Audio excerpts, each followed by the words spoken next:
The years of a person is a gift granted by the universe to each and every person. With these years come different purposes for every single person. Our task is to fully utilize these years given to each of us to its fullest extent according to our purposes in life. And selling our years of life isn't one of the purposes in life, and hence why we're proud to oppose. Before moving on to my setup and my arguments, I would like to deliver 2 points of rebuttal today. One, opposition talked about how every individual has the right to sell their remaining years of life because they think that individuals have the right to make decisions about their own life due to bodily autonomy. Now, we do agree that every individual has their own bodily autonomy, their right to control their own body whatsoever. However, remaining years of life is something we should never take for granted.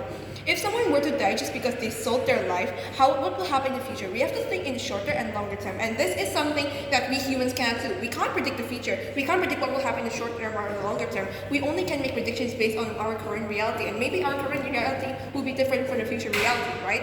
So in the shorter term, yes, there will be money benefits, but the thing is, money can run out at any time, and so selling your life just for money is still completely not worth it because at the end of the day, you're gonna waste. At the end of the day, the money will be wasted away. It will be gone just to fulfill your own needs, and then your life will also be gone just because you sold it just for your own needs, right?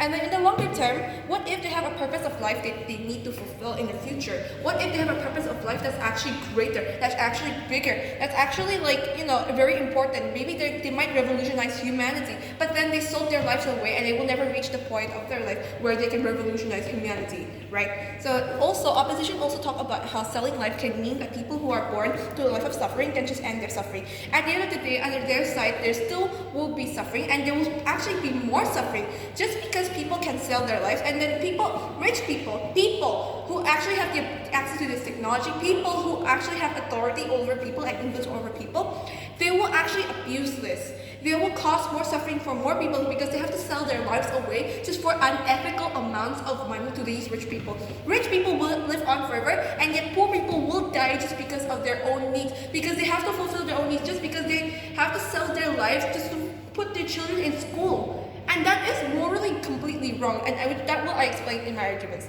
Moving on to my setup. 2 points of setup in today's debate. That one, we have to characterize lifestyling technology.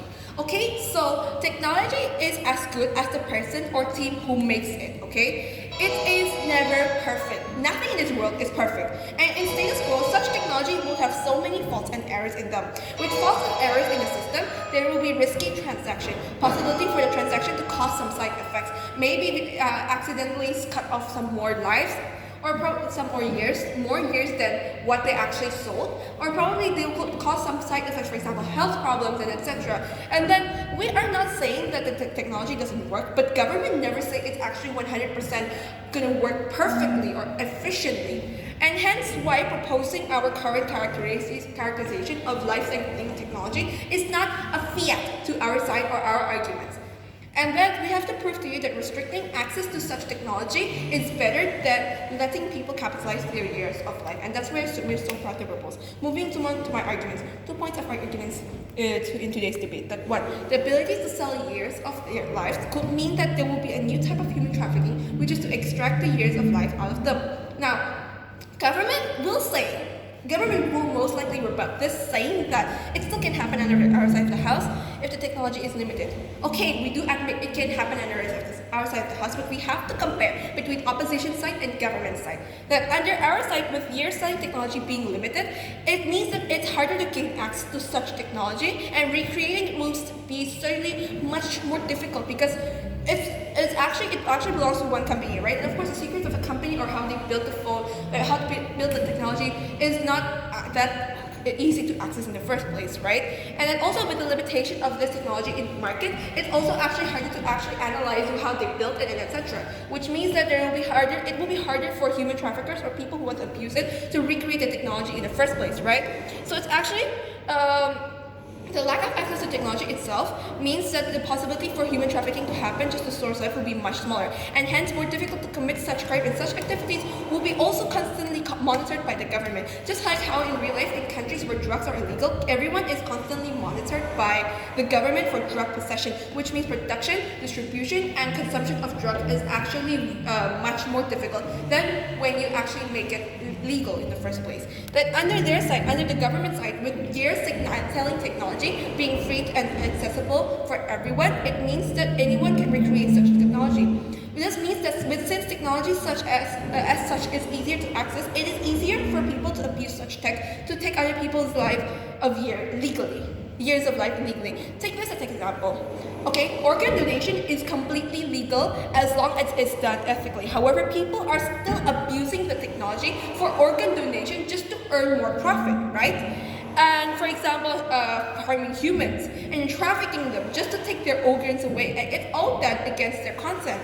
But it still happens anyways because these vulnerable actors have no way of actually preventing this from happening, right? So they don't have an effective way to prevent this from happening, and then government authorities don't have an effective way of preventing this from happening to begin with, unless they make just laws and rules and regulations that people will still break at the end of the day. Because even with let's take an example. Even with rules about drugs, even rules about organ selling, human trafficking, etc. Even if they're made illegal by the government, even if there are laws against them, people still break them anyway. Because human nature is that they will break the laws, they will break the rules. If someone says no, they will do it. All right. So. Okay, anyway, so can the government, so I have one question for the government, that can the government guarantee that no one will traffic and farm humans just for their life, just as how they traffic and farm humans for goods? And can government also guarantee that children won't be born into this world just as commodity for their parents to sell at the end of the day? And also moving on to my second argument as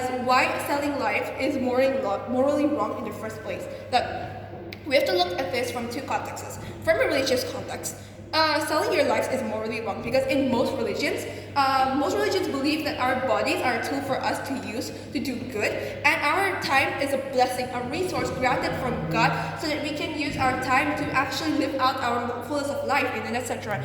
And then also, selling our life in religion will be counted as morally wrong because for them we're playing God. For them, we're trying to pretend to be God, selling lives, giving lives, adding their own lives, deciding their own fate, and etc. And from a non-religious context, the ability to sell lives is morally wrong because then there will be people giving away their own lives just for money to begin with. And most of these people will be financially unfortunate people. They will have to cut short their lives even if they have their own ambition and dreams they want to fulfill just because they didn't provide for their family or provide their own needs, right? And the government says it's completely fine because they still can have good memories in their lives. However, they are technically saying that poor people selling their own lives to the rich and sacrificing their own ambitions and dreams for the future is just to fulfill their own needs is completely okay. And we don't actually know what's the actual worth of a year of life, right? So what if you're actually underselling, or what if you're actually overselling it? Underselling is actually much even worse because at the end of the day, people will give away their lives for not even the amount of money that they deserve anyway, and then poor people will have to sell their life for a smaller amount of money to these rich people. For rich people, it's just like spending some a penny for snacks, but for these poor people, it's everything for them. And that's why I can say, under their separate house, we will live in a world where rich people live forever and poor slaves their lives away and die so early because of the lack of money. And that's where we're so proud to oppose. Thank you.